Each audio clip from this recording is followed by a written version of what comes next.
آج بات کرنی تھی کہ ہم چیزوں کو پرسیو کیسے کرتے ہیں اور ان کی حقیقت کیا ہوتی ہے۔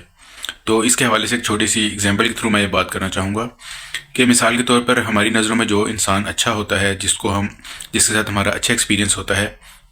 اس کے بارے میں ہمارا ظاہر اچھا پرسیپشن ہوتا ہے۔ تو جب ہمارا پرسیپشن اس کے بارے میں اچھا ہوتا ہے تو ہم اس کی ریئلٹی کو بھی اچھا کر کے دیکھنے کی کوشش کرتے ہیں۔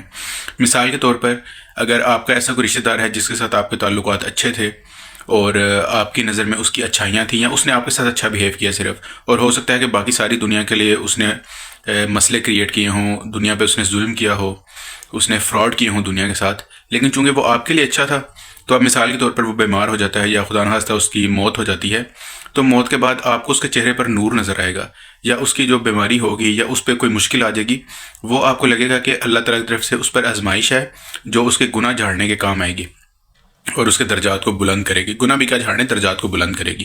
لیکن دوسری طرف کسی بندے کے بارے میں آپ کا پرسیپشن اچھا نہیں ہے، اس بندے نے آپ کے ساتھ کوئی فراڈ کیا، آپ کے ساتھ کوئی ظلم کیا، آپ کے ساتھ بدتمیزی کی، تو اب چونکہ آپ کا پرسیپشن اس کے بارے میں اچھا نہیں ہے، تو اب آپ بے شک وہ بندہ اوور آل اچھا بھی ہو، لیکن اب آپ اس کے بارے میں برا پرسیپشن رکھیں گے اور برے طریقے سے اب آپ اس کے بارے میں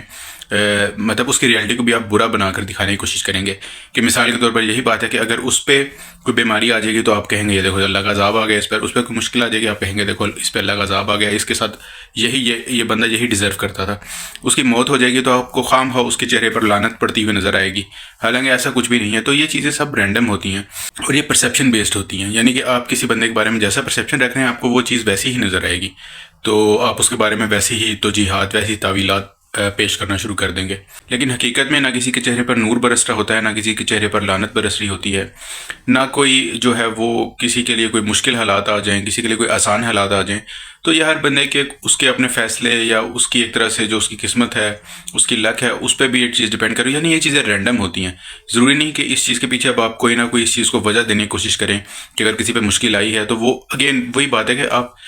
کسی بندے پہ مشکل آئی ہے تو وہ آپ کے ساتھ اچھا ہے تو آپ اس کی مشکل کو ایک پازیٹیو رنگ دینے کی کوشش کریں گے، اور کسی پہ مشکل آئی ہے، ایون آسانی بھی آ گئی ہے کسی پہ، مطلب مثال کے طور پر کوئی بندہ آپ کو پسند نہیں ہے اور اس کے اوپر آسانی آ گئی ہے، اس کے پاس بہت پیسے آ گئے ہیں، اس کے پاس کوئی پاور آ گئی ہے، تو آپ کہیں گے کہ اللہ اس کو پاور دے کے آزما رہا ہے، اس کو حرام کا پیسہ ہے اس کے پاس، یعنی کہ یہ کتنے دن عیاشی کر لے گا۔ ایسے لوگوں کی کو پاور دے کے یا ان کو پیسہ دے کے ان کی آنکھوں پر پٹی باندھ دی جاتی ہے، یعنی کہ آپ اس کی اچھائی یا اس کی سکھ میں بھی آپ برائی تلاش کرنے کی کوشش کریں گے۔ تو بس کہنے کی بات یہ تھی کہ یہ چیزیں رینڈم ہوتی ہیں، ہر انسان کے ساتھ یہ پیش آ سکتی ہیں، اس سے کسی انسان کی اچھائی یا برائی کا تعلق نہیں ہوتا۔ شکریہ۔